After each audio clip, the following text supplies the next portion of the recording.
behalf of the Mishnok Memorial Committee, I am honoured to welcome you to this year's service, where we remember the 21 people who lost their lives and the more than 200 injured on the night of the Birmingham pub bombings. Just around the corner from here, on the 21st of November 1974, 2 bombs were exploded in the Tavern in the Town pub and in the Mulberry Bush pub. Bombs which trauma and destruction changed this city forever. On the anniversary of the pub bombings, we come together here to our new tree memorial on the concourse of Grand Central to pay our respects to those who lost their lives and to stand with the families. This year is a little bit different from usual. Normally we all come here together, but because of the coronavirus pandemic, this year we need to bring the service to you where you are. We come together to mourn the lives of those that we have lost in a spirit of peace, hope and reconciliation. Birmingham was changed forever on the night of the pub bombings, but our solidarity, our decency and our community remain very much intact.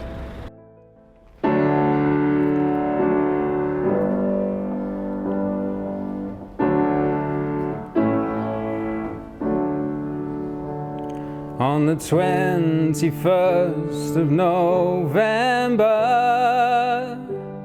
in the year of 74, that winter's night did blaze with light and with a deadly roar. 2 bombs ripped through and tore into the tavern and the bush, where survivors cried, where so many died in the panic and the crush. Now a shadow fell between our kind, and we were held to blame. Though grief that night, the dreadful plight, was done not in our name. The trouble's toll now reached our shores, with reprisals in its train.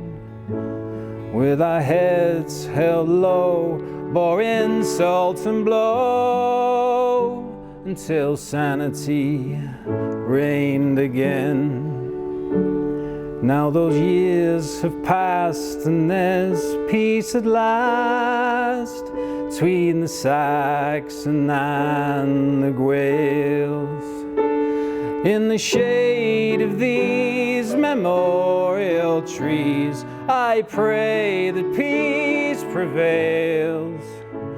For the path of peace it must not cease, no matter price or toll. For no cause or fight can be deemed as right for the taking of a soul. For no cause or fight can be deemed as right in the taking of a soul.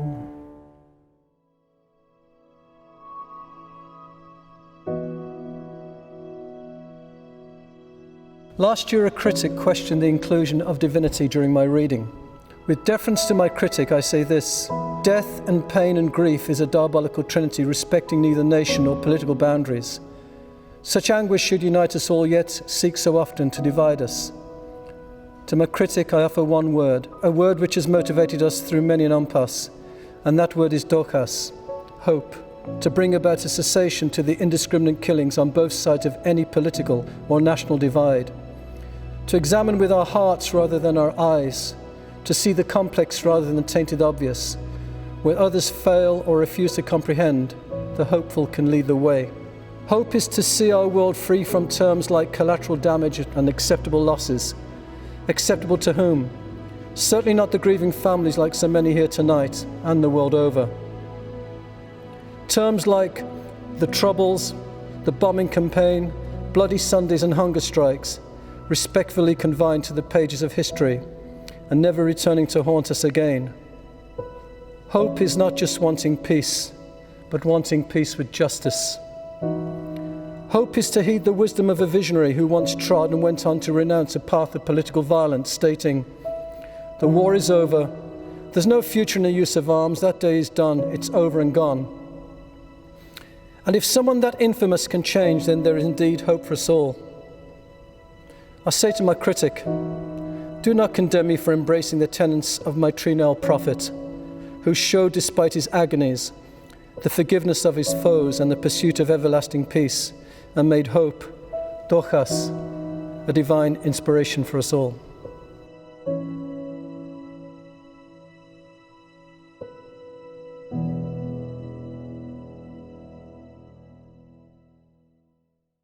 It is an honour to be asked to talk in memorial of the families who lost their lives in the Birmingham pub bombings.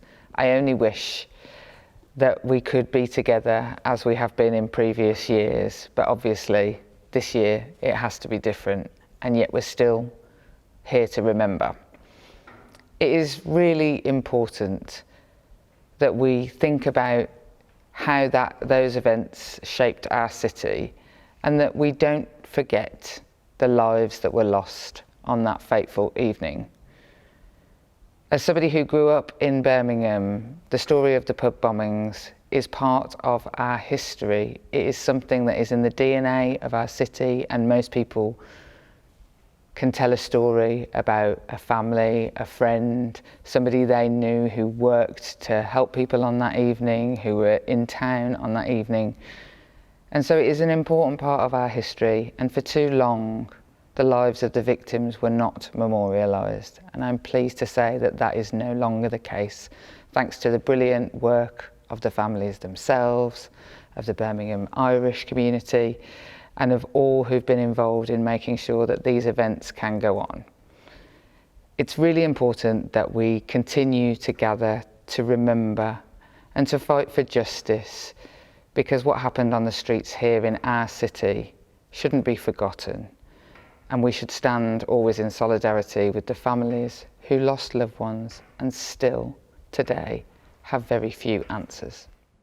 Good evening, and thank you to the Birmingham Irish Association for bringing us together for this virtual commemoration. We know that normally on the 21st of November we'd be coming together all at the memorial, but we couldn't do that this year, so I'm particularly grateful that the virtual event has still gone ahead.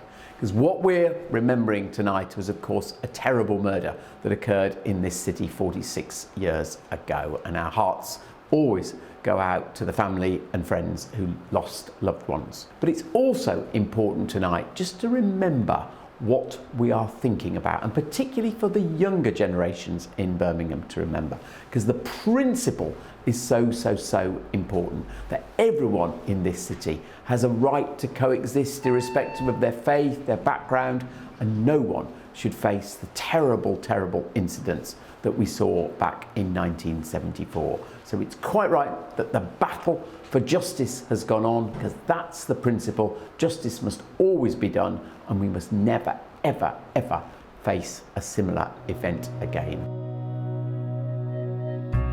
At the centre of this year's memorial service is a bell ringing ceremony.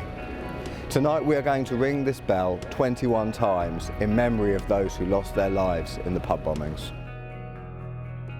The bell we shall be using tonight was inspired by John Donne's poem, No Man is an Island entire of itself, and that sums up the work of the Mishnah group to help others, to give them hope. And the bell has been inscribed with the date of the bombings, and it has part of a poem I'd composed with, through the years of discord, we sought harmony. Family members will be invited to ring a bell to remember their lost ones, and the bell is also to remember all victims of the Troubles.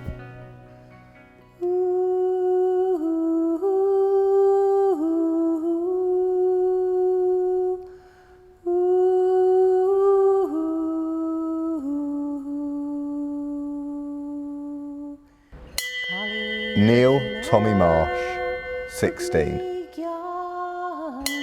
Paul Anthony Davis, 17. John Rowlands, 46.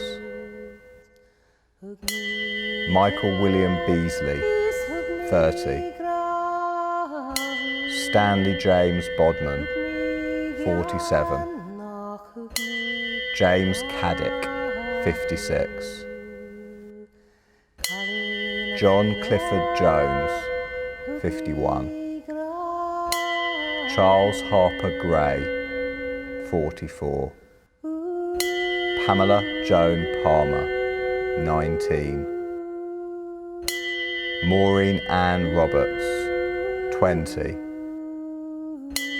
James Craig, 34. Maxine Hambleton, 18. Jane Davis, 17. Lynn Bennett, 18. Stephen Wally Hunt, 21. Desmond Riley, 20. Eugene Riley, 23. Marilyn Nash, 22. Anne Hayes, 19. Thomas Chater, 28. Trevor Thrupp, 33.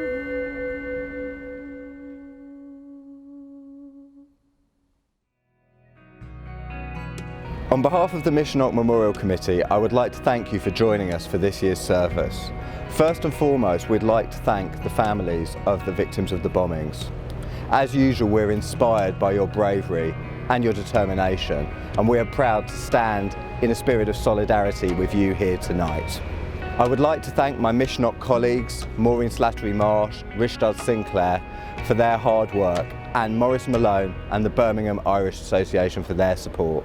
Also, our local politicians, Jess Phillips and Andy Street, thank you so much for helping us with this year's service. Next year, we hope we will be able to come together again here physically to pay our respects to the victims of the bombings. Until then, although physically divided, we stand united in our determination to remember, and in a spirit of peace, hope and reconciliation, we hope you have enjoyed this year's memorial service. Thank you all and good night.